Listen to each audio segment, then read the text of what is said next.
വിശുദ്ധ കൊച്ചുത്രേസ്യ ഒരിക്കൽ പറയുകയുണ്ടായി, ഞാനെപ്പോഴും പൂർണ്ണയൊന്നുമല്ല, എനിക്ക് ചില തെറ്റുകളൊക്കെ പറ്റാറുണ്ട്. പക്ഷെ അതിനെ ഓർത്ത് ഞാൻ വല്ലാതെ നിരാശപ്പെടുന്നൊന്നുമില്ല. കാരണം എന്താണെന്ന് വെച്ചാൽ ഞാൻ എന്നെ തന്നെ ദൈവത്തിൻ്റെ കാര്യങ്ങളിലേക്ക് ഉപേക്ഷിച്ചിരിക്കുക.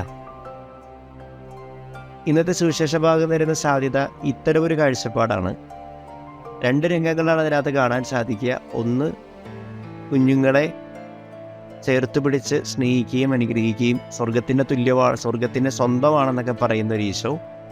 2, കുറേ പുണ്യപ്രവൃത്തികളൊക്കെ ചെയ്തു തെറ്റുകളൊന്നും ചെയ്യാതെ ജീവിക്കുന്നൊരു ധനവാൻ. അവൻ്റെ ധനം അവൻ്റെ പ്രശ്നമാണ്, അതുകൊണ്ട് അതുകൂടി ഉപേക്ഷിക്കണമെന്ന് പറയുന്നൊരു ഈശോ.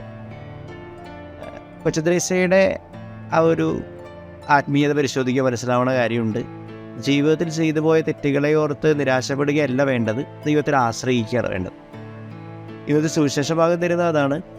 നീ ചെയ്യുന്ന വലിയ പുണ്യപ്രവൃത്തികളുടെ ലിസ്റ്റൊന്നുമല്ല ഈശോയ്ക്ക് വേണ്ടത്.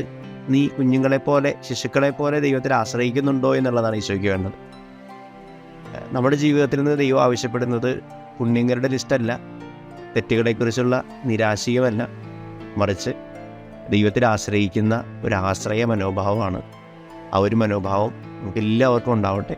ദൈവം സമൃദ്ധമായിട്ട് അനുഗ്രഹിക്കട്ടെ.